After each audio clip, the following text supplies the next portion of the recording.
Hi friends, welcome to balakavithabooks channel. இன்னைக்கு என்ன video பார்க்க போறோம்னா ரவா புட்டு எப்படி செய்யறது அப்படின்னு தான் ஃப்ரெண்ட்ஸ் பார்க்க போகிறோம். நல்ல டேஸ்ட்டாக இருக்கும். இது ஒரு பிரேக்ஃபாஸ்ட்டாகவோ இல்லை ஸ்நாக்ஸாகவோ நம்ம எடுத்துக்கலாம். இதுக்கு நான் 1/2 கிலோ ரவா எடுத்திருக்கேன். நெய் விட்டுக்கலாம். முந்திரி பருப்பை ஃபஸ்ட்டு வறுத்து எடுத்துக்கலாம். இப்போ இதை நம்ம தனியாக எடுத்து வச்சுக்கலாம். இதை உரமாக வச்சிடலாம். முடி தேங்காய் வறுத்து எடுத்து வச்சுக்கிறேன். புட்டில் நிறைய வெரைட்டி இருக்குது. அரிசி மாவு, பச்சரிசி மாவு புட்டு, ரவா புட்டு, அவுள் புட்டு, சிவப்பரிசி புட்டு, அதில் பாசிப்பருப்பு புட்டு, கோதுமை புட்டு, கேழ்வரகு புட்டு, இப்படி புட்டு வெரைட்டி சொல்லிட்டே போகலாம். எல்லாமே அது ஒரு விதமான அதிகமான சுவையை கொடுக்கும். கோலில் நான் மாற்றிக்கிறேன். இப்போ நெய் விட்டுக்கலாம். நெய் உங்களுக்கு நான் கப்பாலையும் அளந்து காமிக்கிறேன்.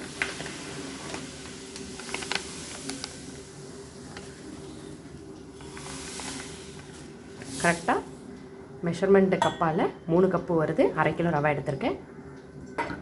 இப்போ இந்த ரவாவை நல்லா வறுத்து எடுத்துக்கலாம். ரவா வறுக்கும்போது கைவிடாமல் வறுத்து எடுத்துக்கணும், காந்தக்கூடாது. நல்லா வாசம் வரும். நெய்யோட வறுப்பட்டு அந்த வாசம் வந்தோடனே அடுப்பு ஆஃப் பண்ணிடலாம். இப்போ நான் அடுப்பு ஆஃப் பண்ணிடுறேன். ஆஃப் பண்ணிவிட்டு ஒரு ஈரம் இல்லாத பாத்திரத்தில் மாற்றிக்கலாம். கொஞ்சம் கொஞ்சமாக தண்ணி தெளித்து தான் ரவா ரெடி பண்ணணும். நம்ம வேக வைக்க போகிறோம். அதனால தான் தண்ணி தெளிக்கிறோம். வேகிறதுக்கு நமக்கு தண்ணி வேணும். 1/2 கிலோ ரவாவுக்கு எனக்கு 1/2 கப் அளவு தண்ணி தேவைப்பட்டுச்சு. ரவை இப்படி பிடிச்சோம்னா இப்படி நமக்கு கொழுக்கட்டையாக பிடிக்கவும் வரணும். உதிர்த்து விட்டால் உதிரவும் செய்யணும். அந்த அளவுக்கு தண்ணி விட்டுக்கணும். ரொம்ப சொதன்னு ஈரமாக்கிடக்கூடாது. அதனால தான் கொஞ்சம் கொஞ்சமாக ரவாயை பிணைஞ்சிட்டு தண்ணியை தெளித்து பிசைய சொல்கிறேன். கெட்டிகள் விழ ஆரம்பிச்சிருச்சு பாருங்கள். நம்ம வேக வைக்க போகிறதுனால இந்த கெட்டிகளோடு அப்படியே வேக வைக்கக்கூடாது. மிக்சியில் ஒரு பல்ஸ் கொடுத்துக்கலாம். இந்த ரவாயை நான் ஒரு மிக்சி ஜாரில் சேர்த்துக்கிறேன். இந்த ஓட விட்டு எடுத்துகிட்டு வரேன். இப்போ பாருங்கள், நம்ம ஓட விட்டோன்னே அந்த ஈரப்பதம் குறையலை. ஆனால் நமக்கு ரவா நல்லா உதிரியாக வந்துருச்சு பாருங்கள். இப்போ இதே மாதிரி நான் எல்லா ரவையும் நல்லா உடச்சி எடுத்துகிட்டு வரேன். நமக்கு அந்த ஈரத்தோட பதம் இருக்குது பாருங்கள், நமக்கு இருக்கணும். வேக வைக்கிறதுக்கு ஒரு இட்லி பானையில் இட்லி தட்டு மேலே துணி போட்டு நீங்கள் எடுத்து வச்சுருக்கிற ரவாயை சேர்த்துக்கலாம்.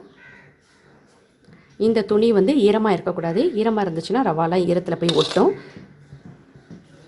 போட்டு அமுக்கியும் வைக்கக்கூடாது.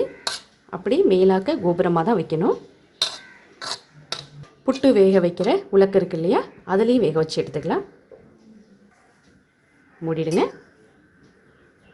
இன்றைக்கி நான் குக்கரில் தண்ணி கொதிக்க விட்டு சூடாக இருக்கும். விசில் எதுவும் போட வேண்டாம், இது கிடையாது. அப்படியே ஒரு 7 நிமிஷம் ஆவி வந்தால் மட்டும் போதும் நமக்கு.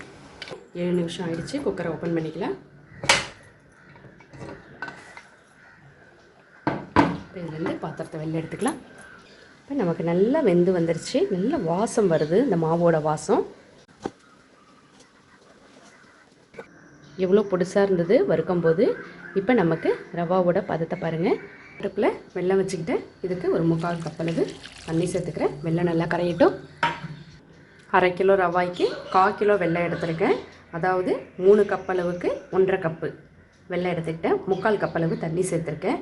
இப்போ நான் அந்த வெல்லத்தை நல்லா வடிகட்டி எடுத்துக்கிறேன். ஒரு 1/4 டீஸ்பூன் ஏலக்காய் சேர்த்துக்கலாம். நல்ல வாசமாக இருக்கும். பாருங்கள், தண்ணியில் நமக்கு வெல்லத்தை விட்டால் இப்படி எடுத்து நம்ம கைகளில் உருட்டும் போது நல்லா உருண்டு வரணும்.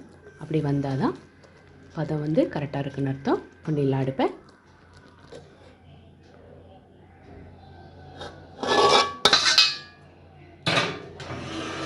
எல்லா சைட்லேயும் வெல்லம் நல்லா வெல்லத்தில் ரவா படுற மாதிரி நல்லா தாப்பில் கிண்டி விட்டுக்குங்க. நம்ம நெய்யில் வறுத்து வச்சுருக்கிற தேங்காய் இதோட சேர்த்துக்கலாம்.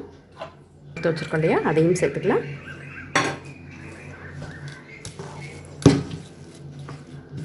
தேங்காய் நமக்கு ஃபஸ்ட்டு கிண்டும் போது தளர்த்தி இறக்குற மாதிரி இருக்கும். கொஞ்சம் நேரத்தில் நல்ல உதிரியாக பொலன்னு சூப்பராக வந்துடும் புட்டு.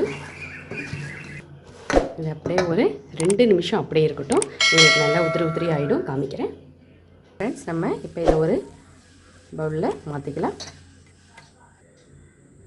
நல்ல சுவையான ஒரு ரவா புட்டு ரெடி ஆகிடுச்சு. நீங்களும் செஞ்சு ட்ரை பண்ணி பாருங்கள் ஃப்ரெண்ட்ஸ். உங்களுக்கு இந்த வீடியோ பிடிச்சிருந்தா லைக் பண்ணுங்கள், ஷேர் பண்ணுங்கள், கமெண்ட் பண்ணுங்கள். மறக்காமல் இந்த பாலகவி சேனலை சப்ஸ்கிரைப் பண்ணிங்க ஃப்ரெண்ட்ஸ். பக்கத்தில் உள்ள பெல் சிம்லையும் ப்ரெஸ் பண்ணிங்க. நான் தினம் போகிற வீடியோஸ் எல்லாமே உங்களுக்கு நோட்டிஃபிகேஷனாக வரும். தேங்க்யூ ஃபார் வாட்சிங்.